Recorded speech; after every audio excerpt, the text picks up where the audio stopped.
শেখ হাসিনা আক্রান্ত, আক্রমণকারী নয়। এই ইউনূস আমাদের জাতীয় স্মৃতিসৌধে যায়নি। এই ইউনূস আমাদের শহীদ মিনারে যায় না। এই ইউনূস করোনা জাতীয় কোনো দুর্যোগে এই দেশের মানুষের পাশে ছিল। আজকে ডক্টর ইউনূস শ্রমিকদের অর্থ আত্মসাৎ করেন। তিনিও আজকে মাঠে নেমেছেন। অতীতে যিনি রাজনৈতিক দল খুলে 111-এ সাড়া পাননি, যার বিরুদ্ধে মামলা চলমান, যিনি দেশের আইকনিক প্রকল্প পদ্মা সেতু নির্মাণের বিরোধিতা করেছেন, তিনি আবার সক্রিয়। আগে গোপনে করেছেন, এবার তিনিও এসেছেন প্রকাশ্যে। নিশ্চিন্তে খান স্বাস্থ্যকর অল টাইম পান, অল টাইম হেলদি লাইফ। আমাদের বন্ধু আছে ভাই, বাইরে আমাদের বন্ধু আছে, প্রভু নাই। আমাদের বিবেক আমাদেরকে চালায়, কোনো বিদেশি শক্তি নয়।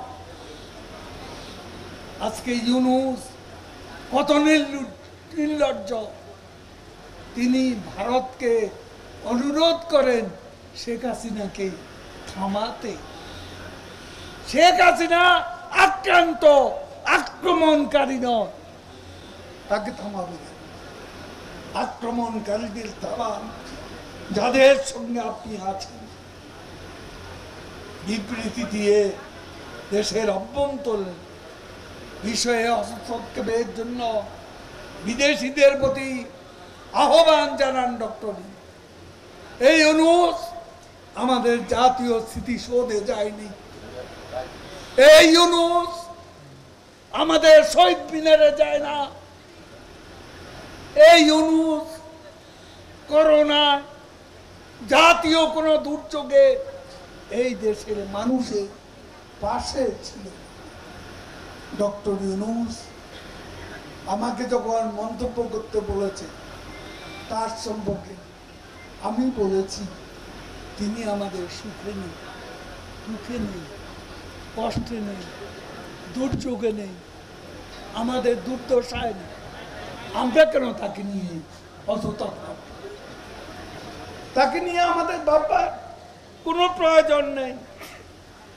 তিনি এবার সাক্ষাৎকারে নতুন নির্বাচন দাবি করেছে। চিনতে পেরেছেন? কোটা আন্দোলন, অগ্নিসন্ত্রাস, সাম্প্রতিক সহিংসতার সাথে এই বিবৃতির সংযোগ আছে কিনা তা ভেবে দেখা দরকার। ডক্টর ইউনূস এদেশীয় সংস্কৃতি লালন করেন।